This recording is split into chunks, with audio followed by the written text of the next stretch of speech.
안녕하십니까. 전세계 계신 CBN 청취자 여러분, 하나님의 말씀으로 사랑과 행복 전하는 CBN 교과방송의 정수 인사드립니다. 네, 안녕하세요. 한민호입니다. 예, 목사님 반갑습니다. 네, 목사님 오랜만입니다. 네, 깊어가는 가을인데요. 사람들은 가을을 천고마비의 계절이라고 하죠. 천고마비의 계절이 무슨 뜻인지 아시죠, 목사님? 뭐 하늘은 높고 말은 살찐다. 네, 그런 맞나요? 뜻인데 맞아요. 저도 그래서 그렇게 얘기를 했더니 갑자기 제가 아는 한 분께서 목사님 네. 그거 아니에요 그러더라고요. 그럼 아, 그럼 뭐예요? 그랬더니 말은 절대 살이 안 찐대요. 오, 예, 살은 제가 찐대요. 이렇게 얘기를 하더라고요. 그래서 아무렴 어떻습니까? 가족 모두 건강하고 행복한 게 최고죠. 우리 청취자분들 말씀 안에서 늘 건강하고 행복하기를 주의 이름으로 축원드립니다. 예, 무엇보다도 이번 사기를 통해서 여러분들이 영적으로 더 건강한 그리고 살찌는 그러한 한기가 됐으면 정말 좋겠습니다. 자, 우리가 지난 교과 시간을 통해서 우리 김성진 목사님을 통해서 이번 한기 동안 배울 신명기의 말씀의 총론의 말씀을 배웠는데요. 어떤 면에서 오늘은 그 신명기를 여는 첫 번째 교과라고도 할 수 있겠죠. 자, 오늘 제 2과인데요. 2과의 말씀은 모세의 역사 수업이라고 하는 제목입니다. 먼저 기억절 말씀을 읽어드리겠습니다. 다 같은 신령한 음식을 먹으며 다 같은 신령한 음료를 마셨으니 이는 그들을 따르는 신령한 반석으로부터 마셨으며 그 반석은 곧 그리스도시라. 고린도전서 10장 3절 4절 말씀이었습니다. 자, 이번 교과의 제목은 모세의 역사 수업이라고 하는 제목인데요. 어떤 말씀인가요? 네, 목사님 서두에 말씀하신 것처럼 지난 우리가 1과에서는 뭐 신명기서 자체를 공부한 것이라기보다는 신명기서가 성경의 어느 위치에 속해 있는지 또 신명기서가 쓰여지게 되었던 그 과거 역사와 배경에 대해서 우리가 조금 살펴보았습니다. 이제 2과부터 저희가 이번 주부터 본격적으로 신명기서를 공부해 볼 텐데요. 우선 먼저 신명기서가 어떻게 그 전체 내용이 구성되어 있는지를 좀 잠깐 살펴보면 크게 총 4개의 설교로 좀 나눠볼 수 있습니다. 첫 번째 설교는 과거에 인도하신 하나님을 상기시켜주는 거예요. 모세가 백성들에게. 하나님께서 우리를 어떻게 인도하셨으며 우리가 지금 왜 광야에 살고 있었으며 우리가 앞으로 어떻게 될 것인지를 기억하게 해주는 게 첫 번째 설교고요. 그러면서 이제 자신이 말하자면 퇴임 설교 같은 그런 느낌이에요. 두 번째 설교는 하나님과 이스라엘 사이의 언약의 기초인 이 십계명을 다시 한번 재선포를 합니다. 40년 전에 호렙산에서 그 십계명을 받았을 때 그 장엄한 가운데 받았지만은 대부분의 사람들은 다 사망하고 이제 그때 그 광경을 기억하는 사람이 거의 없었거든요. 그래서 이제 그 십계명을 다시 한번 반포하고 백성들에게 그것을 순종해야 될 책임을 말해주는 것이 두 번째 설교고요. 세 번째 설교는 이제 그 십계명을 받아들이는 사람들이 어떤 태도와 마음에 따라서 순종하느냐에 따라 삶의 축복이 펼쳐질 수도 있고 저주가 될 수도 있다는 것을 선포하는 것이 바로 세 번째 부분입니다. 그리고 이제 마지막 네 번째는 다시 한번 역사적인 전체 개괄을 보여주면서 하나님의 모든 명령에 준수하고 또 순종하며 살아가야 되는 것의 중요성을 이제 다시 한번 호소하면서 이제 신명기서가 마쳐지게 됩니다. 이번 주 교과에서는 저희가 이 네 번에 걸친 설교 중에서 전부는 아니지만 하여튼 첫 번째 설교의 대부분을 우리가 한번 공부해 본다고 생각하면 좋을 것 같고요. 그래서 모세는 신명기서를 이제 시작하면서 백성들에게 과거에 인도하신 하나님을 기억하게 하는 것입니다. 그래서 이번 주 교과에서는 저희가 이 설교 속에는 과거에 어떤 사건들을 언급하고 있는지 그리고 그 사건들을 통해서 하나님을 어떻게 상기시켜주고 있는지에 대한 부분들을 우리가 함께 공부해 보도록 하겠습니다. 예, 신명기는 이제 모세가 가나안 땅을 앞둔 그 광야 생활에서 태어난 2세들이죠. 그들에게 하나님의 계명과 그리고 하나님을 더 사랑하라고 하는 메시지, 그리고 또 가나안에 들어가서도 하나님의 율법을 잘 순종하라고 하는 그 기별인데요. 하늘 가나안을 앞둔 우리에게 꼭 필요한 기별, 오늘을 살아가는 우리들에게 꼭 필요한 기별이라고 하는 그 말씀, 그 메시지가 기억이 납니다. 자, 오늘부터 천천히 하나씩 그 장을 열도록 하겠습니다. 말씀에 앞서 찬미 듣고 시작합니다. 여기는 말씀의 방송 CBN 코리아입니다.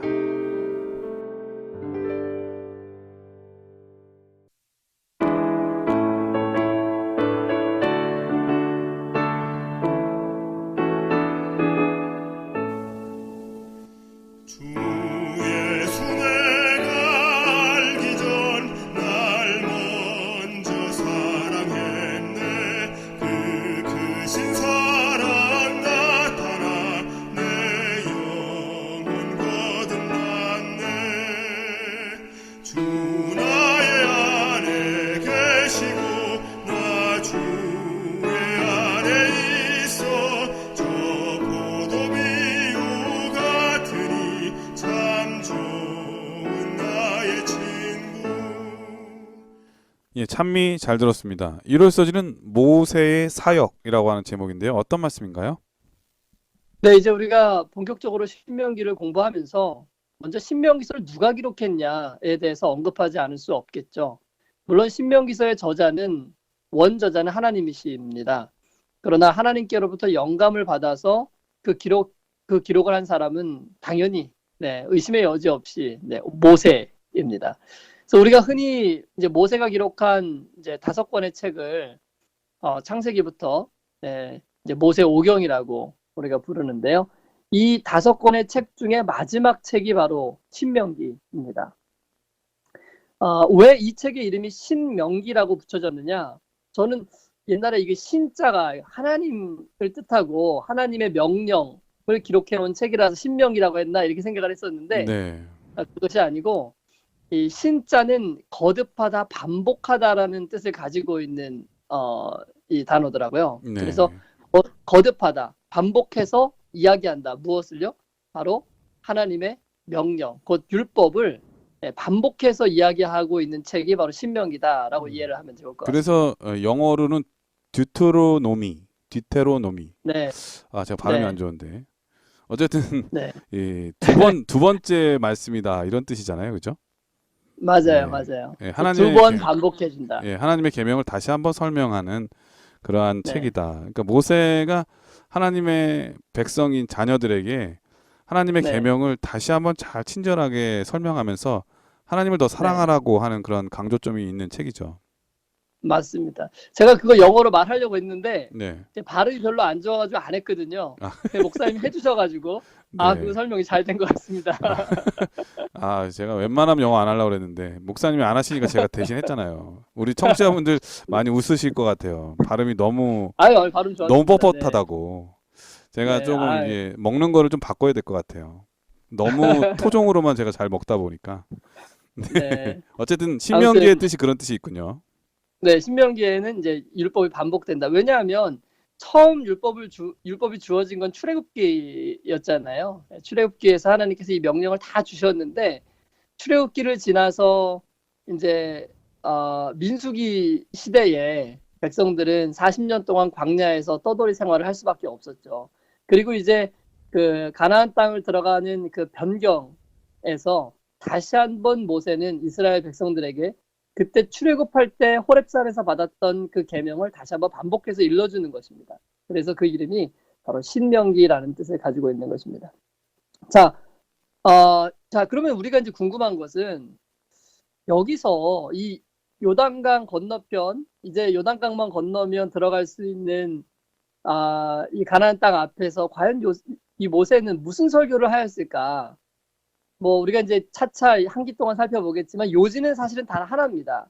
과거에 하나님께서 우리에게 베푸신 모든 은혜를 기억하고 하나님께 우리를 드려서 하나님의 모든 명령에 순종하라. 이것이 모세가 우리에게 준 명령이었던 것입니다. 모세는 정말 참으로 성경에서 가장 위대한 선지자임에 틀림이 없죠. 왜냐하면은 그 많은 하나님의 백성들을 출애굽시켰고요. 불평과 참 하나님을 신뢰하지 않는 그 백성들과 함께 눈물을 흘리며 고난의 40년의 시간을 함께 보낸 정말 하나님의 사람이었습니다. 그는 하나님과 백성들 사이의 중재자였고 백성들을 위해서 하나님께 열렬히 탄원했던 그런 선지자 중에 최고의 선지자가 바로 모세입니다. 여기서 우리는 잠깐 그렇다면 모세는 어떻게 그와 같은 위대한 탄원을 할 수 있는 그런 탄원자가 될 수 있었을까?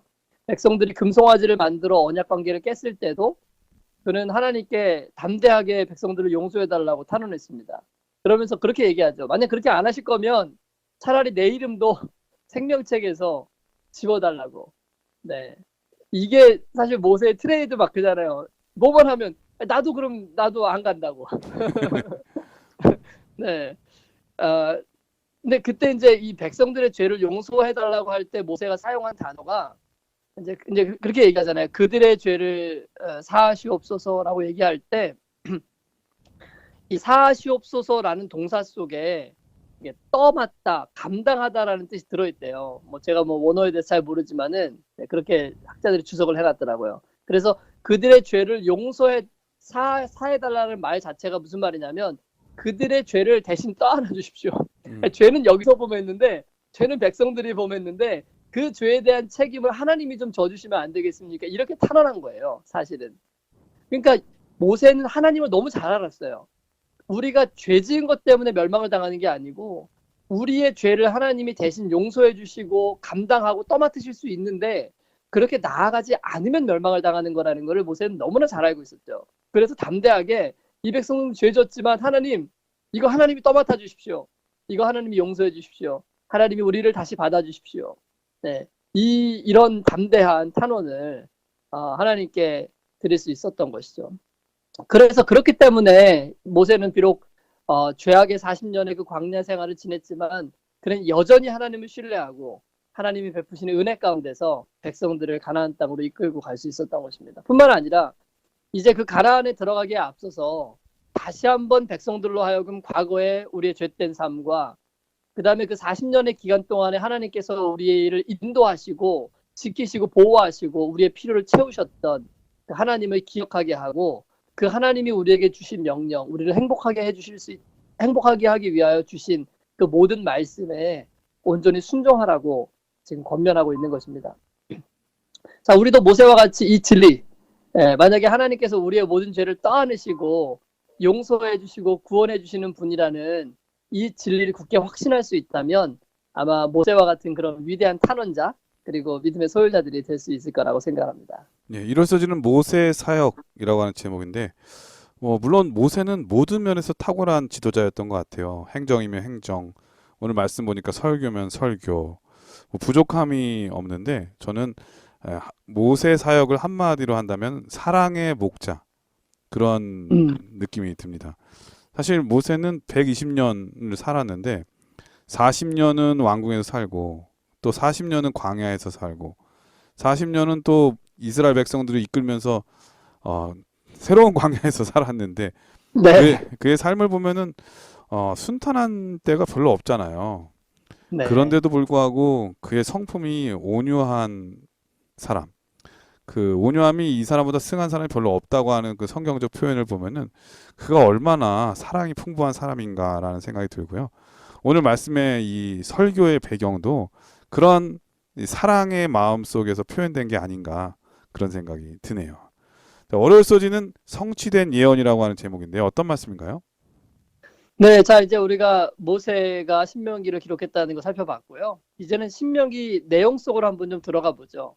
신명기 1장 1절부터 3절 첫 신명기의 시작은 어떻게 시작되는 걸까요? 여러분 궁금하지 않으십니까? 네, 목사님 좀 읽어주시면 감사하겠습니다. 이는 모세가 요단 저편 숲 맞은편에 아라바 광야 곧 바란과 도벨과 라반과 하세롯과 디사합 사이에서 이스라엘 무리에게 선포한 말씀이니라. 호렙산에서 세일산을 지나 가데스 바네아에까지 10하루길이었더라. 제 40년 11월 그달 초 1일에 모세가 이스라엘 자손에게 여호와께서 그들을 위하여 자기에게 주신 명령을 다 고하였으니. 네, 비록 짧은 글이지만은 이 사이에 이제 그 신명기서가 기록될 때까지 있었던 그 사건들과 이 신명기서가 기록될 때의 배경에 대하여 우리는 이제 두 가지 정보를 이제 알 수 있어요. 첫 번째는 모세가 이 마지막 설교를 한 것이 어디였냐면은 바로 요단강 동편. 그러니까 요단강만 건너가면 이제 가나안 땅으로 들어가는 이 동편의 아라바 광야였다는 것을 이제 알 수 있고요. 그러니까 여기서 이제 설교를 한 겁니다. 두 번째는 이때가 언제냐? 제 40년 11월 그달 초 1일이라 그랬습니다. 그러니까 지금 출애굽한 지 40년이 지나고 11개월이 지난 때에 바로 모세가 이 말씀을 백성들에게 전하고 있다는 사실, 이 두 가지 우리가 이제 깨달을 수 있는 것이죠. 여기서 우리가 이제 40년 전에 가데스 바네아에 있었던 사건은 사실 떠올리지 않을 수 없습니다. 왜냐하면은 그 가데스 바네아에서 있었던 그 사건 때문에 사실은 이 40년 동안 가나안 땅에 들어가지 못하고 이 백성들이 광야를 떠돌 수밖에 없었던 것이거든요. 우리가 알고 있지만은 40년 전에 어떤 일이 있었습니까? 이스라엘 백성들이 가데스 바네아에 도착해서 정탐꾼을 보냅니다. 12명을 이 가나안 땅에 들여보내고 그들의 보고를 받았는데 40일 동안 탐지하고 돌아온 그들이 그들의 보고는 이제 그중에 10명은 하나님을 불신하도록 이끌었죠. 너무나 호전적인 백성들이고 너무나 아주 무서운 백성들이라서 우리는 도무지 이 땅을 정복할 수 없다라는 부정적인 보고를 했던 것입니다. 그래서 결국 그들은 하나님을 불신하게 되고 그 결과 그들은 40년 동안은 광야에서 방황할 수밖에 없는 그런 처지가 될 수밖에 없었죠. 자, 그러면 왜 하나님께서는 이스라엘 백성들을 40년 동안 광야에서 방황하도록 그렇게 40년의 기간을 그들에게 허락하셨는가? 어떤 사람들은 그렇게 생각합니다. 하나님이 화가 나셔가지고 믿지 않으니까 너희들 좀 된통 당해봐라. 너희들 40년 동안은 벌 받는 기간이야? 하고 벌을 주시기 위한 목적으로 그들을 40년 동안 광야에서 떠돌게 했다고 생각하시는 분들도 간혹 있습니다. 그런데 지난번에 목사님께서 네. 한번 답변을 주신 것 같아요. 네. 그들에게는 이제 하나님을 신뢰하는 법을 배웠어야 되는데 네. 아직 그 준비가 안 돼 있었기 때문에 하나님께서 네. 그 40년 동안 하나님을 신뢰하는 법을 훈련하기 위한 시간이 필요했다고 이렇게 말씀하셨는데 그거 아닌가요? 네, 맞습니다. 정말 잘 말씀해 주셨고요. 이스라엘 백성들이 가나안 땅에 들어가기 위해서는 그들은 정복을 통해서, 그러니까 전쟁을 통해서 그 땅을 차지할 수밖에 없었거든요. 근데 그들에게는 그 민족들과 싸워서 이길 힘이 없었어요. 그러니까 하나님께서 그들을 위해서 일해 주시지 않으면 그들은 그 땅을 차지할 수 없는 것입니다. 그런데 하나님께서 그들을 위해서 일해 주시려면은 반드시 믿음이라는 것이 필요한 거예요. 그러니까 믿음으로 우리 자신을 맡겨야지만 하나님께서 그 권한을 가지시고 대신 일해 주시는 거거든요. 네, 사실 근데 전술적으로는 상대가 안 됐잖아요. 뭐 그럼요. 네, 이스라엘 네. 애굽에서 갖고 나온 거는 뭐 삽자루, 뭐 괭이, 뭐 이런 거 갖고 나왔는데 사실 그렇죠. 힘과 힘으로는 상대가 안 됐기 때문에 하나님에 대한 절대적인 믿음이나 신앙의 힘이 없으면은 이길 수가 없었겠죠. 그렇죠. 그러니까 이 믿음이라는 것 자체가 뭐냐면 하나님을 신뢰한다는 게 하나님께 맡긴다는 뜻이거든요. 그러면 맡긴 사람을 위해서는 하나님이 일하실 수 있어요. 왜냐하면 맡겼기 때문에. 근데 맡기지 않고 내가 하겠다고 하는 사람을 위해서 하나님이 일해 주시는 것은 그 강제가 되거든요. 그럼 사단이 가만히 있지 않습니다. 이거는 그 불공평한 게임이 되는 거예요. 사단과 하나님 사이의 전쟁에.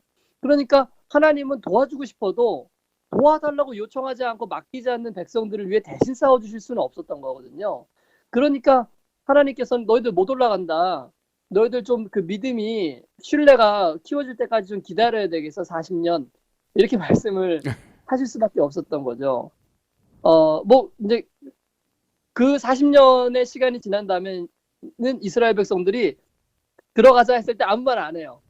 아무도 뭐 우리가 어떻게 가서 싸울 수 있겠느냐, 뭐 정탐을 한번 해보자 이런 말 한마디도 하지 않습니다. 오케이. 네. 그 40년의 기간 동안에 뭐가 달라진 것입니까? 하나님을 경험한 거예요. 그들이 40년 동안.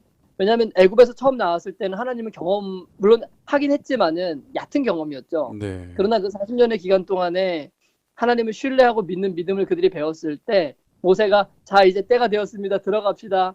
모두가 신뢰하고 함께 가는 거죠. 네, 그래서 좀 이렇게 생각의 전환을 해보면은 네. 그 40년 동안 이스라엘 백성들은 살아계신 하나님의 전능하심을 경험한 거잖아요. 그렇죠. 근데 40일 만에도 들어갈 수 있는데 네. 40일 동안 경험하는 거는 아쉬웠을 것 같아요. 제 입장에서는 지금 네. 생각해 보면 그 40년 정도 하나님의 역사하심과 전능하심을 봐도 사람들의 마음에 이렇게 의심이 생기고 원망도 생기는데 딱 40일만 하나님의 능력을 보여줬다면 얼마나 아쉬웠을까. 그러니까 네. 오히려 이스라엘 백성들은 40년 동안의 광야 생활이 힘들고 어려운 일이었겠지만은 그 기간은 네. 하나님의 살아계신 전능하심을 보여준 어떤 면에서 누구도 경험할 수 없는 놀라운 특권을 가진 그러한 시간이었겠죠. 맞습니다. 사실 우리도 오늘날 동일하거든요. 이게 동일한 메시지를 우리에게 주고 있는 거예요. 우리도 지금 하늘 가나안 땅에 들어가려고 지금 하고 있잖아요. 이 하늘 가나안 땅에 들어가기 위해서 우리에게 가장 중요한 것은 뭐냐면 우리의 삶 가운데 우리의 본성 가운데 지금 여기 주둔해서 살고 있는 사단의 호전적인 백성들이 있는 거예요. 가나안 족속들이 세상을 좋아하는 우리의 이 애착들과 우리의 죄악의 본성들이 우리의 심령 가운데 지금 이미 주둔하고 있거든요. 하늘 가나안에 들어가기 위해서 우리에게 필요한 것은 우리의 삶 전체를 하나님께 맡기는 겁니다. 그리고 그분께서 우리 안에서 역사하셔서 그 모든 호전적인 그 사단의 백성들과 수하들을 다 몰아내시게 해야 돼요. 하나님은 전적으로 맡기지 않는 우리를 대신해서 그 일을 하실 수 없습니다.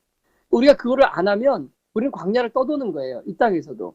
여전히 죄와 씨름하고 고통당하고 힘든 생활을 할 수밖에 없는 거예요. 근데 그런 과정 속에서 우리가 하나님을 신뢰하고 따르는 것이 얼마나 중요한지를 우리가 이제 깨닫게 되면은 점점 우리가 우리 자신을 하나님께 드리게 되죠. 그러면 하나님께서 우리의 삶 가운데 역사하시게 되고 우리가 하지 못했던 그 죄악을 버리는 일들이 성령을 통하여 우리의 삶에 열매 맺게 되어주고 우리의 품성은 예수님의 것으로 점점 변해가는 그런 과정들을 밟게 되는 것이죠.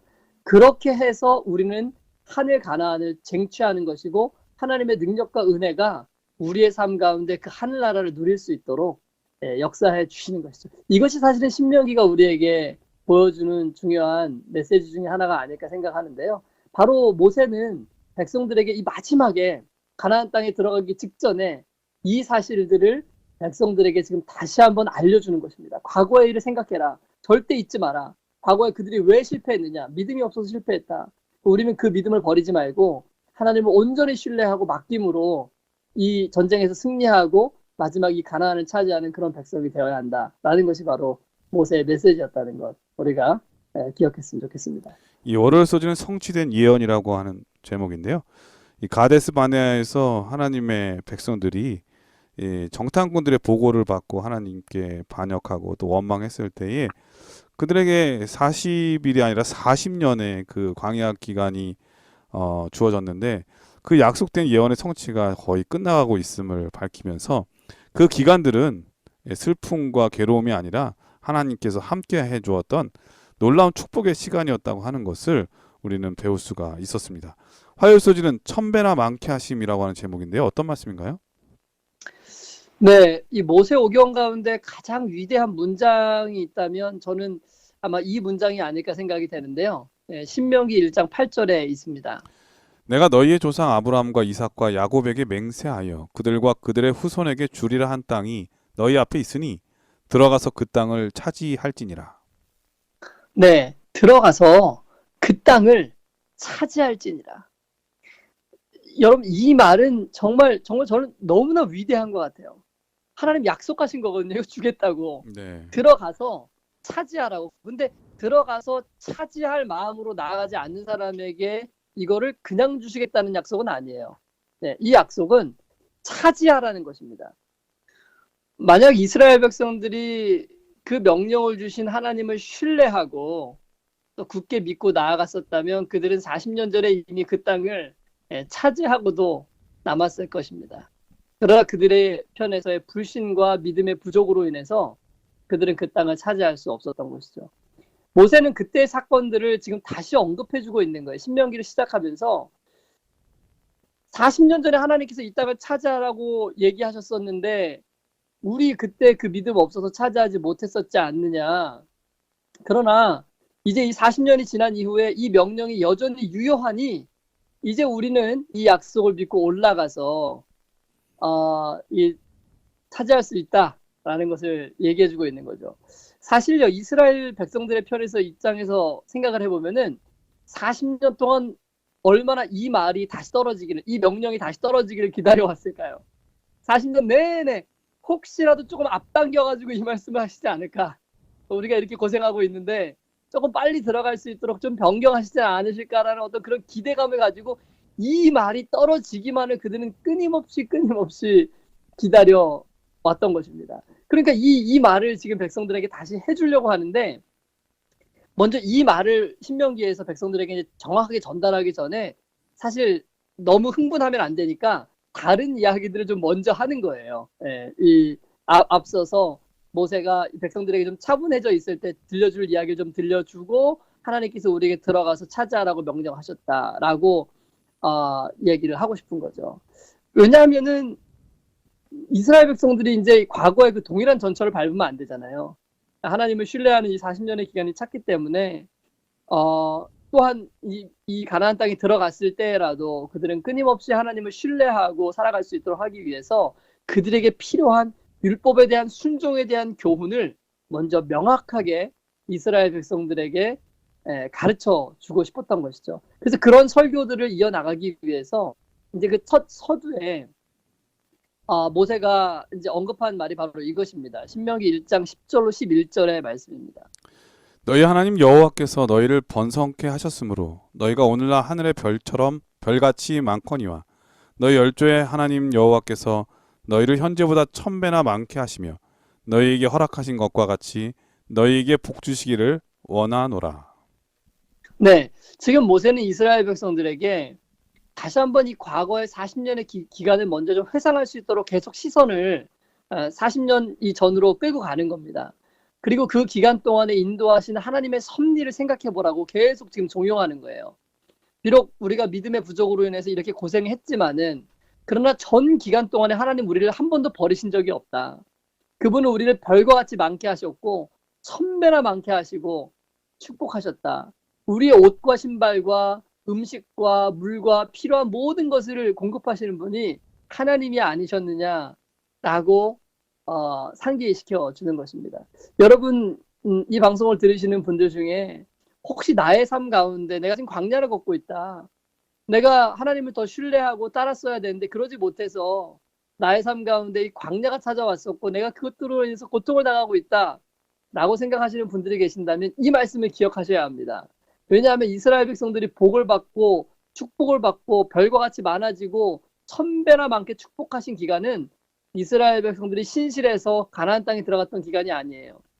40년의 기간 동안 그들의 믿음의 부족으로 인해서 떠들 수밖에 없었던 그 기간 동안에 여전히 하나님께서는 그들과 함께 하셨고 그들에게 축복과 은혜를 베푸시는 분이었다는 것입니다. 혹 오늘 우리의 삶 가운데서도 우리의 연약함으로 인해서 당하는 어떤 결과들 그리고 그런 상황이 닥친다 할지라도 여러분 우리는 기억해야 합니다. 하나님이 여전히 우리와 함께 하시고 여전히 우리를 사랑하시고 여전히 우리를 용서하시고 우리에게 축복과 은혜를 베푸시는 분이라는 것을 여러분 우리가 기억할 수 있으면 좋을 것 같습니다. 이 변할 수 없는 위대한 사실, 즉 하나님은 영원토록 사랑이시라는 그 사실 위에 모세는 바로 그의 마지막 설교를 백성들에게 전하고 싶었던 거죠. 왜냐하면은 누구든지 이 사실을 깨닫는 사람만이 진정으로 가나안 땅에 들어갈 수 있는 참된 자격을 얻는 것이거든요. 이 사실을 이해하거나 깨닫지 못하면 하나님에 대한 신뢰를 가질 수 없거든요. 그래서 백성들에게 다시 한번 그 사실을 상기시켜주고 하나님이 사랑인 것과 하나님이 우리를 용서하시는 분인 것과 우리를 축복하시는 분이라는 것을 깨닫도록 지금 설교하고 있는 것입니다. 이러한 설교가 오늘 우리에게도 동일하게 깨달아지고 또 하나님께 우리 자신을 온전히 바치고 믿음으로 하나님을 신뢰할 수 있는 우리 모두가 되기를 간절히 소원합니다. 예, 화요일 소지는 1000배나 많게 하심이라고 하는 제목인데요. 사실 광야는 아무것도 없잖아요. 그리고 그 네. 광야길을 40년을 산다고 하는 거는 오히려 풍성하게 늘어나는 게 아니라 줄어들고 뭐 이렇게 가볍게 해야 되고 없어질 게 더 많다고 생각하는데 지금 모세는 40년이 지난 지금에 와서 생각해 보니까 뭐 없어진 게 아니라 더 풍성해졌다, 1000배나 더 많아졌다라고 하는 것을 고백하는 거잖아요. 네. 사실은 이 가장 어렵고 힘들 때 얻어지는 그 가슴에 채워지는 그 풍성함은 어떤 그 시기에 얻어진 것보다도 더 기분이 좋았던 것 같아요. 저도 지금 생각해 보면은 네. 어떤 사람들은 뭐 군생활 2년 넘게 하는 게 뭐 이렇게 자기 젊은 청춘을 소비한다고 생각하는 경우도 종종 있잖아요. 근데 네. 이렇게 전 지나고 보니까 군생활 2년이 저에게는 너무나 뜻깊었던 것 같아요. 저는 뭐 그럼요. 네, 네. 운전병으로 갔었는데 사실 면허증도 없이 갔어요. 그런데 네. 제대할 때는 면허증도 주고 또 태권도 단증도 주고 뭐 보니까는 그냥 뭐 소비되는 시간이 아니라 저한테는 너무나 유익했던 시간이었던 것 같거든요. 근데 뭐 네. 광야생활 40년은 비교할 수가 없겠죠. 하나님께서 늘 먹을 것을 만나로 채워주시고 목마르면은 반석을 열어서 물을 주시고 그리고 뭐 필요할 때마다 매일같이 구름 기둥과 불 기둥으로 늘 임재로 이렇게 함께 해주신 거 아니겠습니까? 이런 놀라운 경험 언제 해보겠습니까? 하나님께서 함께 해주신다고 하는 것 그게 가장 행복한 천국 아니겠습니까? 고난이 올 때, 시련이 올 때 하나님께서 나와 어떻게 함께 하실까를 고민해보고 또 생각해 본다면 그 시간은 가장 좋은 축복의 시간이 될 거라는 생각이 듭니다. 자, 여기서 찬미한곡 들으신다면 계속해서 수요일 목요일 소재를 공부하도록 하겠습니다. 여기는 말씀의 방송 CBN 코리아입니다.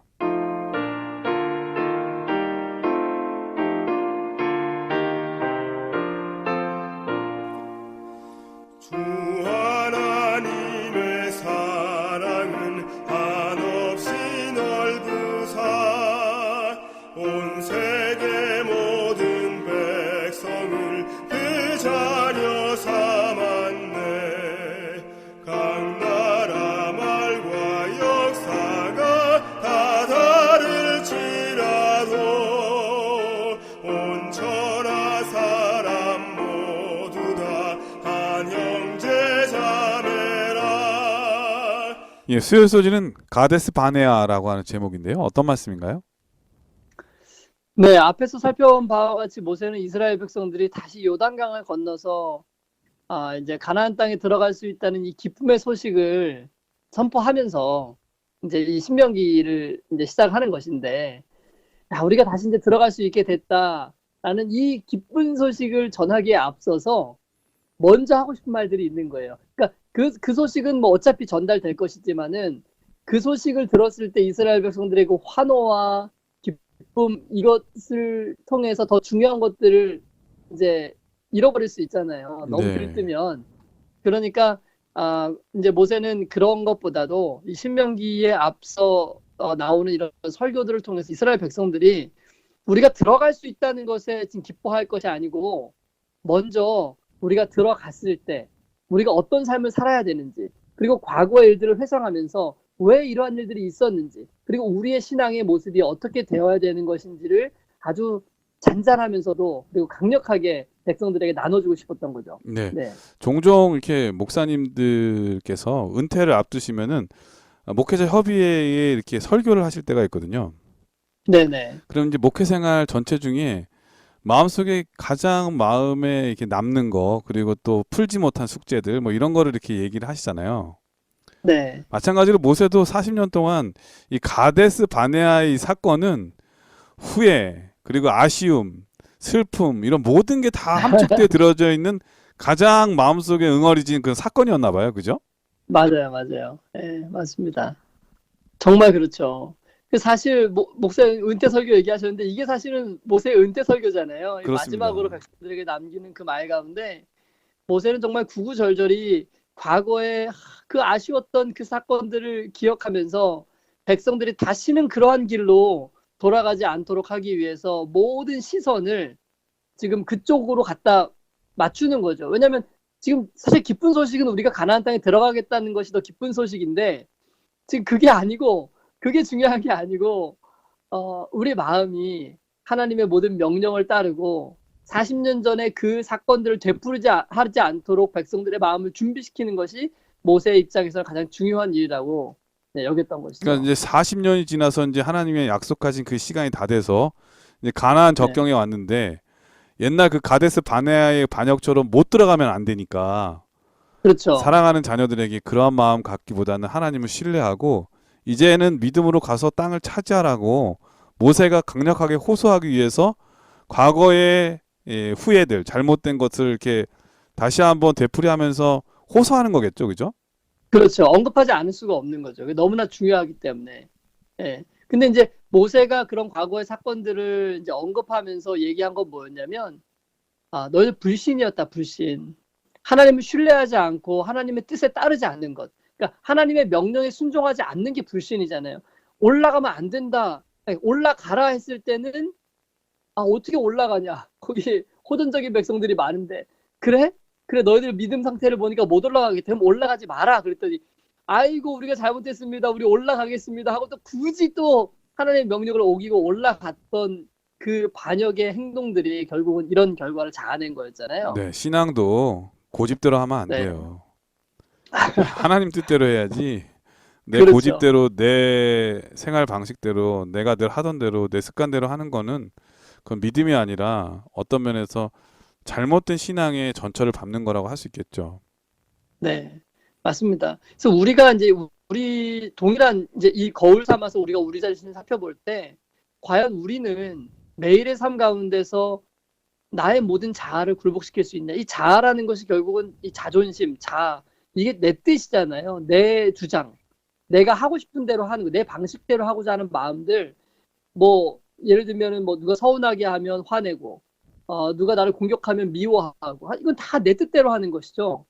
그러나 우리가 지금 연습해야 될 건 뭐냐면 내 뜻은 포기하고 내 뜻은 굴복시키고 하나님의 모든 명령에 순종하고 거기에 내 삶을 바치는 거거든요. 그 명령을 따라 사는 거거든요. 그게 신뢰이고 그게 믿음인 거죠. 그것을 행하지 않으면서 믿음의 행동을 하지 않으면서 나는 믿음이 있으니까 구원을 얻는다. 그렇게 백날 얘기를 해도 사실 그것을 믿음으로 봐줄 수는 없는 것 아니겠습니까? 그러니까 우리도 똑같습니다. 우리가 지금 만약 모세가 지금 우리 앞에 서 있는다면 똑같은 권면을 할 것 같아요. 여러분, 이스라엘 백성들이 그 불신 때문에 자기의 자존심과 자아를 내놓지 않는 그 죄악 때문에 그들이 40년을 광야에서 방황했었던 겁니다.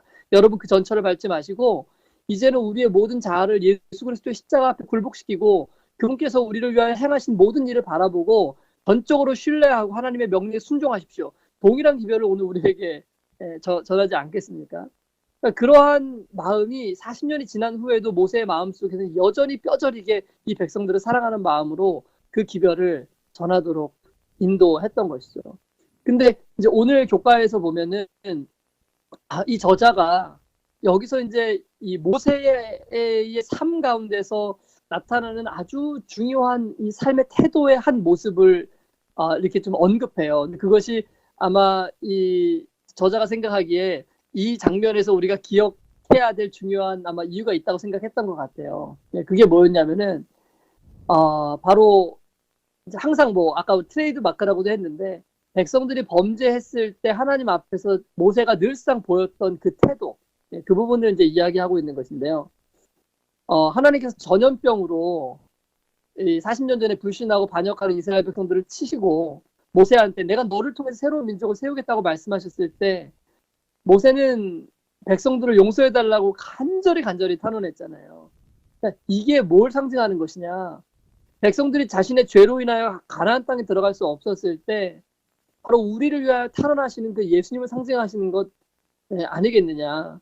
여러분 맞지 않습니까? 우리가 죄로 인해서 죽을 수밖에 없게 되었을 때 예수님은 자신의 피를 드시고 십자가에 못 박히신 그 손을 드시면서 우리를 위해 탄원하시고 또 용서해달라고 간구하시는 그 예수님의 모습을 가장 잘 표현한 사람 중에 한 명이 바로 모세였던 거죠. 이것이 바로 모세가 위대한 사람이 될 수 있었던 가장 중요한 요소가 아니었을까 생각이 됩니다. 이 백성을 멸하실 거라면 나도 멸해달라고. 근데 모세는 도대체 어떻게 그런 태도를 가질 수 있었을까? 모세는 도대체 어떻게 해서 우리와 전혀 다른 그런 마음들이 모세의 마음속에서 나올 수 있었을까? 그거는 모세 게 아니었죠. 사실은 모세는 말씀을 통해서 하나님이 그런 분이라는 걸 깨달았던 거죠.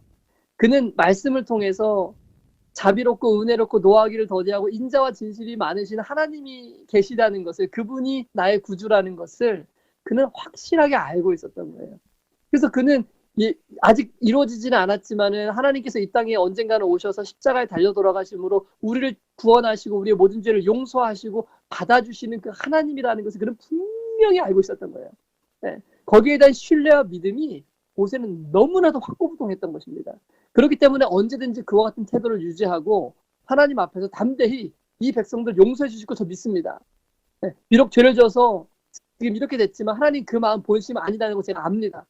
만약 정말 그럴 거면 제 이름도 지어주십시오 라고 할 수 있는 그런 마음들을 가질 수 있었던 거죠.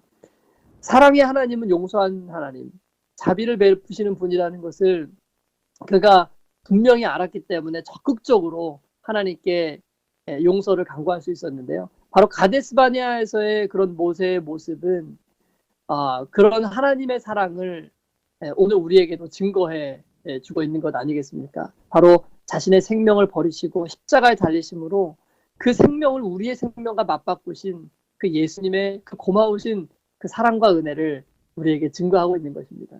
신명기서에서 모세는 그런 하나님의 사랑을 깨닫고 그분께 온 마음을 바쳐 순종하는 것이 곧 영생이라는 것을 백성들에게 선포하였던 것이죠. 그리고 이 말씀은 그 당시에만 적용되는 것이 아니라 오늘도 여전히 우리에게 동일하게 적용되는, 그리고 우리도 믿고 따라야 하는, 그래서 하나님의 모든 명령에 순종해야 되는 그런 말씀이라는 사실을 우리가 잊지 않게 되길 바랍니다. 네, 수요일 소지는 가데스 바네아라고 하는 제목이었는데요. 이 가데스 바네아는 어떤 면에서 이스라엘 백성들에게는 치욕의 장소요, 또 수치스러운 장소였죠. 하나님에 대해서 신뢰를 표현하지 못하고 오히려 불평하고 원망하고 또 하나님의 지도자들을 향해서 반역하고, 그래서 엄청난 또 재앙이 이르렀을 때 하나님의 사람 모세는 그들을 구원하기 위해서 또 중재자 역할을 했잖아요. 네. 마찬가지로 지금에 와서 모세는 그러한 일들을 반복하지 말고 이제는 약속의 땅 가나안을 가서 차지하라고 말하고 있는 것 같습니다. 마찬가지로 예수님께서 이 땅에 오셨을 때 이런 말씀하셨잖아요. 천국은 침노를 당하나니 침노하는 자는 빼앗느니라. 네. 믿음으로 가야 되는 것이죠. 그렇죠. 이게 변방에서 주저하다가 못 들어가고 하나님은 왜 이렇게 힘들게 한 나라를 가게 하냐고 그러면서 원망하고 그러면서 안 들어가면서 남 탓하고 이런 그 가데스 바네아의 그러한 생각을 오늘 우리에게 다시 말씀하시면서 너희들은 절대 그러한 일들을 경험하지 말라, 또 행하지 말라고 말씀하시는 것 같습니다. 목요일 소주는 아모리 족속의 죄라고 하는 제목인데요. 어떤 말씀인가요? 네, 목요일 교과의 제목이 이제 아모리 족속의 죄인데, 그럼 먼저 이 아모리 족속이 누군지 좀 잠깐 살펴보면 좋을 것 같은데요. 이스라엘 백성들이 이제 가나안 땅에 들어가기 전에 이미 그 가나안 땅엔 여러 족속들이 살고 있었는데, 그 여러 족속들 중에 한 족속이었어요, 아모리 족속은. 그런데 이 아모리 족속은 어디에 살고 있는 족속이었냐면은 입구에 살고 있는 족속이었어요. 그러니까 애굽에서 이제 가나안 땅으로 들어가려면 들어갈 수 있는 통로가 딱 세 군데가 있죠. 남쪽으로 들어가든지, 남쪽에서 북쪽으로 올라가든지, 아니면 돌아가지고 서쪽에서 동쪽으로 요단강을 건너서 들어가든지, 아니면 더 돌아가지고 북쪽에서 남쪽으로 들어가든지, 이제 이 세 루트밖에 없는데, 이제 뭐 북쪽에서 남쪽으로 들어가는 거는 제외하고 너무 머니까, 남쪽에서 북쪽으로 올라 들어가든지 아니면 서쪽에서 동쪽으로 요단강을 건너 들어가든지 간에 반드시 통과해야 되는 족속이 누구냐면 아모리 족속이에요. 그러니까 어디로 가든지 꼭 만나야 되는 족속, 아모리 족속이군요. 그렇죠. 가나안 땅에 들어가는 첫 관문이 바로 아모리 그러니까 족속이에요. 아무리 피하려고 해도 꼭 만나는 족속, 아모리 족속이네. 아무리 네. 네, 피할 수 없는 피할 수 없는 족속이 바로 아모리 족속. 예. 그런데 40년 전에는 이제 그 가데스 바네아가 남쪽이었잖아요. 그 남쪽에서 북쪽을 통해서 이 아모리 족속을 통해서 들어가는 루트가 바로 40년 전의 루트였어요. 하나님께서 인도하신. 근데 그때 이스라엘 백성들이 왜 두려워했냐면 그 바로 자기들이 맞닥뜨려야 되는 그 아모리 족속이 너무나 무서웠던 거거든요. 네. 그래서 하나님을 불신하게 된 계기가 된 것이 바로 이 아모리 족속 때문이었습니다. 그러니까 사실 아모리 족속은 이제 가나안 땅에서 멸망을 받아야 되는, 쫓겨나야 되는 그런 여러 부족들을 대표하는 족속이라고 보는 것이 가장 이해하기가 좋지 않을까 생각이 됩니다.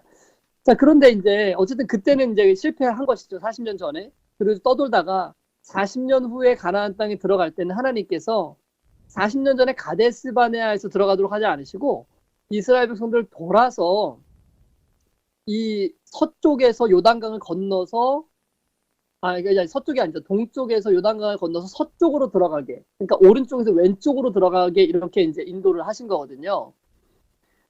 이제 그렇게 하기 위해서는 아까 말씀드린 것처럼 요단강 동편에 아모리 족속이 있으니까 그 아모리 족속을 멸망을 시켜야지만 이제 그 요단강을 건너갈 수 있는 길이 확보가 되는 거예요. 근데 그 아모리 족속이 있는 데까지 이제 다다르기 위해서는 먼저 모압 족속을 지나야 돼요. 모압 족속은 이제 그러니까 사해 바다의 남동쪽에 있는 거예요. 남동쪽에 있는 걸 지나서 올라가야 되는데 모압 족속 같은 경우는 하나님께서 손대지 말라고 하셨어요. 암몬 족속이나 모압 족속은 절대로 공격하지 말라고. 그 땅을 지날 때 아무것도 해하지 말고 물이나 양식이나 다 돈 주고 사 먹으라고. 근데 실제로 모압 족속은 허락해요. 지나가라고. 그리고 지나갑니다. 그 암몬 족속, 그 북쪽에 있는 암몬 족속도 마찬가지예요. 그러니까 그들은 하나님에 대한 여전히 호의를 가지고 있는 백성들이었어요. 네, 사실은 그런데 모압이나 암몬이나 다 어떤 면에서 이스라엘 백성들하고 형제 부족이잖아요. 그렇죠. 왜, 맞아요. 맞아요. 근데 예. 이 암몬과 모압은 어떤 면에서 이 조상이 롯이니까. 그죠. 모압 족속이 이제 롯이고, 네네. 네. 그, 암몬 쪽은 아마 에서 쪽이었을 텐데, 그렇죠. 둘 다 뭐 예, 이제 형제인데 그렇죠. 어떻게 하다 이렇게 또 안 좋은 관계가 있네요. 네. 근데 그렇지만 이제 그들이 하나님을 잘 섬긴 건 아니었잖아요. 그 족속은 다 하나님을 믿지 않는 백성이었지만 그들에게 아모리 족속과 같이 그냥 다 멸절하라는 명령을 내리시지 않은 것은 그들이 여전히 하나님에 대하여 하나님 백성에 대해서 호의를 가지고 있었거든요. 그러니까 그들은 죄악의 잔이 차지 않았던 거예요. 여전히 회개하고 돌아올 수 있는 여지들이 그 백성들에게는 남아 있었던 것이고 그걸 뭘 통해서 볼 수 있냐면 그 백성들이 통과할 때 통과하도록 허락해주고 물도 공급해주고 양식도 공급해주면 물론 구입한 것이지만은 그런 것들을 통해 알 수 있어요. 그런데 이스라엘 하나님께서 뭐라고 하셨냐면 이스라엘 백성들에게 아모리 자손들에게 통과해서 우리가 요단강을 지나가겠다고 부탁하라고 했어요. 그래서 백성들이 이제 모세가 얘기를 했죠. 우리 통과해서 지나가겠다. 물도 사 먹고 양식도 사 먹겠다. 그랬더니 그 백성들이 no, 안 돼! 라고 아주 단칼에 거절해 버립니다. 그러면서 이제 공격할 준비, 싸울 준비를 하는 거예요. 그러니까 그들은 하나님에 대해서 전혀 관심도 없고 하나님에 대한 어떤 여지, 그 마음속에 하나님께로 돌아올 수 있는 여지들이 이미 오래전에 다 끝난 사람들이었거든요. 그래서 하나님께서 그들을 심판하시고자 이제 이스라엘 백성들을 들여보내셨지만 그들이 믿음이 없으니까 심판을 못했던 그런 상황이었던 것입니다. 자, 그런데요, 이제 이미 사실은 이 신명기가 기록될 때는 그, 아모리 족속과 암몬 족속이 일단 멸망을 당한 때였어요. 예, 그래서, 이제 그 신명기 2장과 3장에서, 모세는 그들이 얼마 전에 아모리 족속을 어떻게 멸망시켰는지, 이제 거기 이제, 시온이 아모리 족속의 왕이었거든요.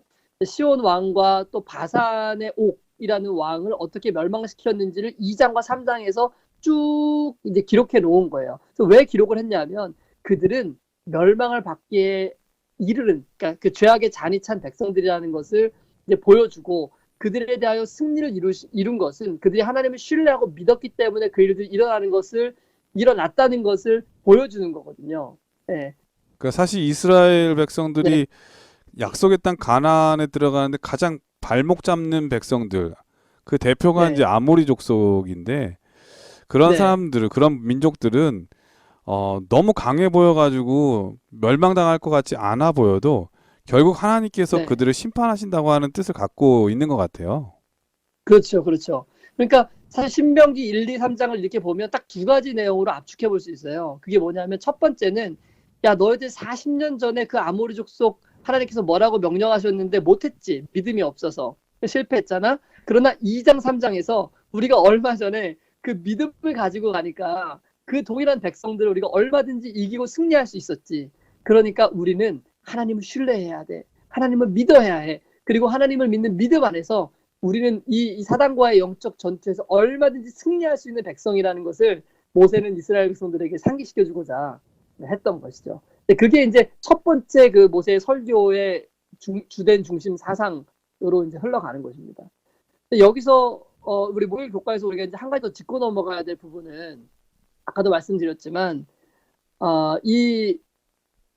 그러니까 아모리 족속과 같은 백성들, 이 가나안 땅에 살고 있는 백성들에게는 아주 가혹하리만큼 그들을 인정사정 없이 다 멸망시키라는 하나님의 명령이 있음에도 불구하고 왜 모압 족속이나 모압 족속이나 그 암몬 족속 같은 백성들에게는 아직도 여전히 은혜를 베푸시는가? 하나님 너무 차별하시는 거 아니냐?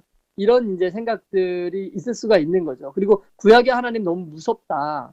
네, 이런 생각들을 가질 수 있는데 이 하나님의 사랑이라는 것은 항상 양면성을 가지고 있습니다. 그러니까 하나님의 품성은 사랑만 있는 게 아니고 사랑에는 반드시 그 뒷면에 공의라는 것이 따르게 되는 거예요. 그러니까 공의가 없으면 사랑은 유지가 될 수가 없거든요. 네, 공의는 반드시 같은 편에 있는 것입니다.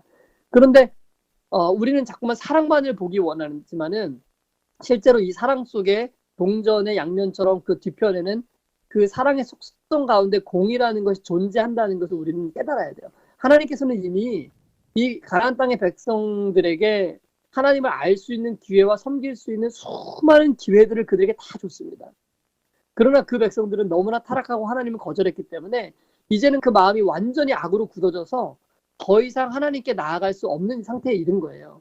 노아 홍수 사건도 그렇고 소돔과 고모라도 그렇고 그 유다 나라의 멸망도 그렇고 성경은 우리에게 한결같이 뭐라고 얘기하냐면 하나님은 사랑이시지만은 그 사랑은 끝까지 거절하고 받아들이지 않는 백성들에게는 반드시 심판이 임하신다는 것이 하나님의 기별이거든요.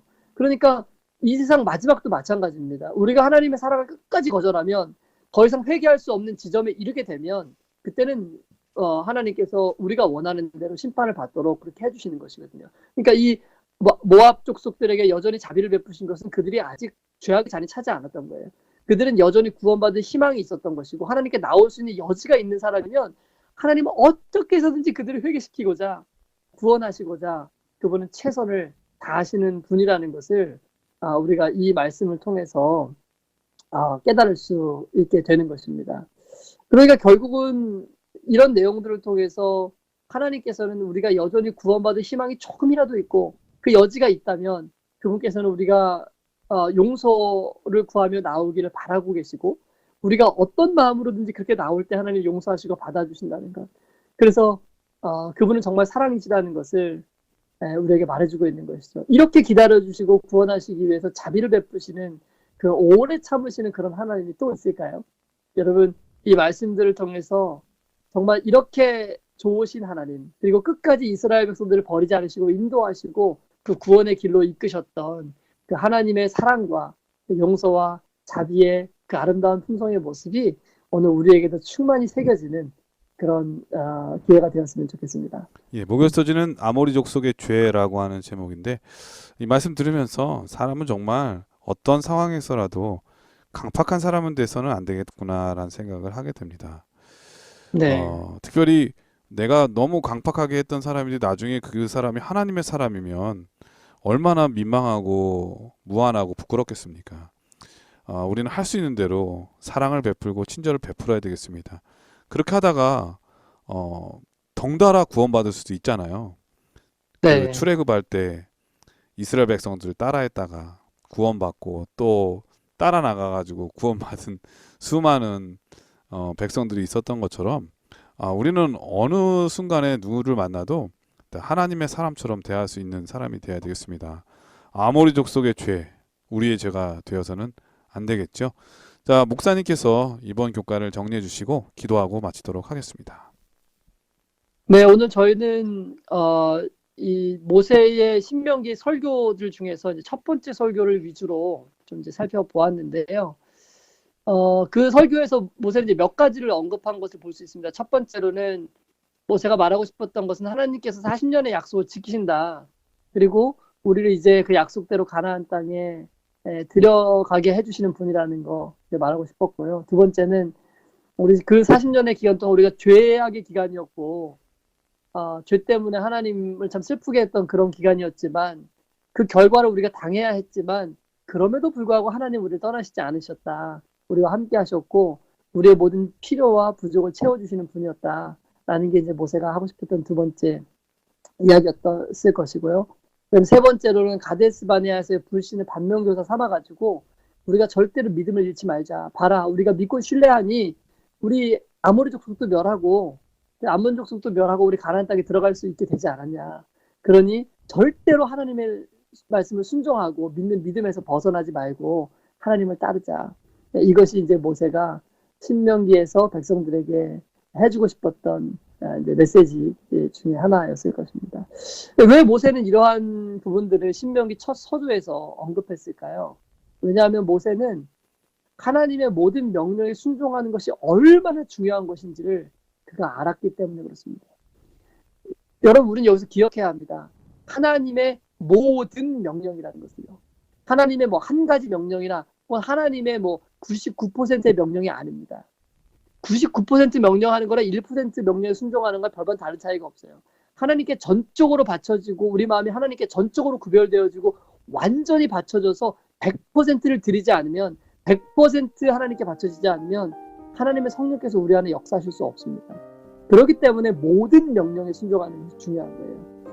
물론 우리가 모든 명령에 순종한다고 다 할 수 있는 게 아니죠. 우리는 우리의 죄를 다 깨닫지도 못하고 알지 못합니다. 그러나 적어도 우리가 깨닫고 있는 범위 내에서, 내가 하나님의 말씀을 이해하고 있는 범위 내에서 죄라고 생각되는 것은 반드시 다 포기해야 하고 하나님의 명령에 순종하는 삶을 사는 것이 너무나 중요한 것입니다. 그래서 이 과거의 사건들을 돌아보면서 모세는 믿고 순종했을 때 어떤 축복을 얻었었는지를 얘기해 주고 있고요.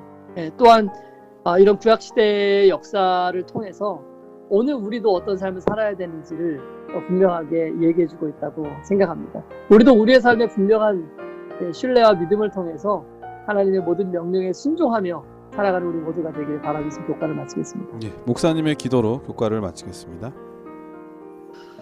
은혜로우신 아버지 하나님, 오늘도 이 신명기서의 말씀을 통해서 우리에게 들려주시는 귀한 명령들을 기억할 수 있도록 주님 도와주셔서 감사합니다. 아멘. 하나님, 우리의 범죄로 말미암아 우리가 이렇게 죄악 가운데 살 수밖에 없게 되었지만은, 그리고 때때로는 우리의 범죄로 인하여 우리가 고통 가운데 쓰라려하며 고통의 시간들을 보낼 수밖에 없겠지만, 그러나 그런 시간들 중에서도 하나님은 우리를 결코 버리시거나 포기하지 않으시는 분임을 인하여 우리가 감사할 수 있도록 도와주십시오. 아멘. 그리고 그러한 가운데서 우리를 인도하셔서 하늘 가나안으로 드리기 원하시고 우리의 모든 죄와 또 형벌을 용서하시고 받아주시는 주님이라는 것을 우리가 결단코 잊지 않을 수 있도록 인도하여 주십시오. 아멘. 오늘 베푸신 모든 은혜를 인하여 감사드리며 예수님의 이름으로 기도합니다. 아멘. 아멘. 네, 전세계 신 CBN 청취자 여러분, 모세는 인생의 그리고 목회의 마지막을 앞두고 그의 사랑하는 백성들에게 지난 과거에 일어났던 역사를 되새겨 보면서 하나님께서 여기까지 우리를 인도하셨고, 그렇기 때문에 앞으로 나아가는 것에 대해서 두려워하지 말라는 그러한 기별의 말씀을 주신 것 같습니다. 엘렌 화이트도 같은 증언을 했죠. 이런 말씀이 있습니다.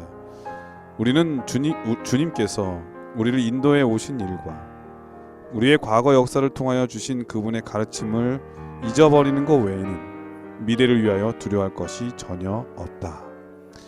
이 말씀 여러분들의 생애의 고백이 되기를 간절히 바라면서요, 저희는 다음 주에 더 좋은 모습으로 찾아뵙도록 하겠습니다. 한 주일 동안 건강하시고요. 안녕히 계십시오. 안녕히 계세요.